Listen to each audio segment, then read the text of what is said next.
আসসালামু আলাইকুম, welcome to Sharmili kitchen. আজ আমি আপনাদের সঙ্গে শেয়ার করতে যাচ্ছি দুর্দান্ত স্বাদের বিয়েবাড়ি স্টাইলে মাটন কষা রেসিপি। সাধারণ রান্নায় অসাধারণ স্বাদ। সাধারণ মশলা দিয়ে আমি রান্নাটি করব, কিন্তু স্বাদে হবে অসাধারণ। যারা মনে করি এই রান্নাগুলো করা কঠিন ব্যাপার, তাদের জন্যই আমার আজকের এই রেসিপি। তবে হ্যাঁ, ব্যাচেলার এবং নতুন গৃহিণী আপুদের কিন্তু ভীষণ কাজে লাগবে। এই যে আমি আমাদের কিচেনে থাকা সব উপকরণ দিয়েই কিন্তু রান্নাটি করে দেখাবো। আমি যেই মশলাগুলো ইউজ করব অ্যাজ ইউজুয়াল কিন্তু আমাদের কিচেনেই থাকে। আর এটি এমন একটি রেসিপি, রুটি, পরোটা, নান, কুলচা, সাদা ভাত, পোলাও, ভুনা খিচুড়ি সব কিছুর সঙ্গেই দারুণ লাগে। যে কোনো ধরনের রুটি বা ভাতের আইটেমের সঙ্গে কিন্তু এই রান্নাটি যায়। শুরুতেই বলে নিচ্ছি, ছোট্ট একটা লাইক দিয়ে দেখাটি শুরু করবেন।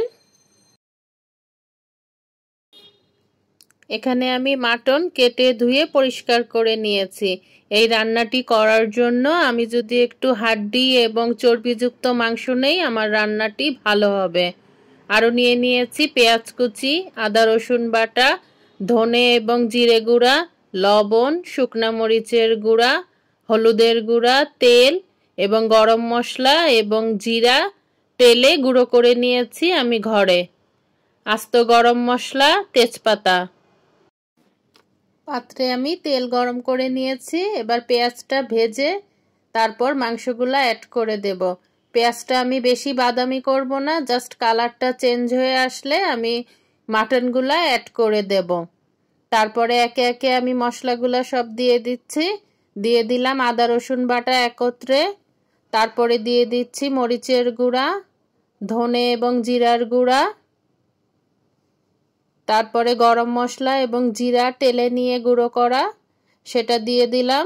এখন দিয়ে দিচ্ছি হলুদের গুঁড়া, তারপর দিয়ে দিচ্ছি লবণ, গরম মশলা এবং তেজপাতা দিয়ে আমি 1 কাপ গরম পানি দিয়ে ভালো করে মশলাগুলা মাংসের সঙ্গে মিশিয়ে তারপরে ঢেকে ঢেকে রান্নাটা করব। রান্নাটিতে আমি যা যা মশলা ব্যবহার করেছি ডেসক্রিপশন বক্সে আমি সবগুলো উল্লেখ করে দেব। মাঝারি আঁচে রান্না করলে গোশত থেকে যে পানিটা বের হবে সেই পানিতেই কষিয়ে নেওয়া যাবে। বারবার নেড়ে দিতে হবে, সময় নিয়ে গোশতটা কষিয়ে নিতে হবে, কারণ একবার যদি ধরে যায় তখন কিন্তু আর এটা দুর্দান্ত স্বাদের হবে না। তেল ভেসে উঠলেই বুঝতে হবে আমার গোশতটা কষানো হয়ে গিয়েছে।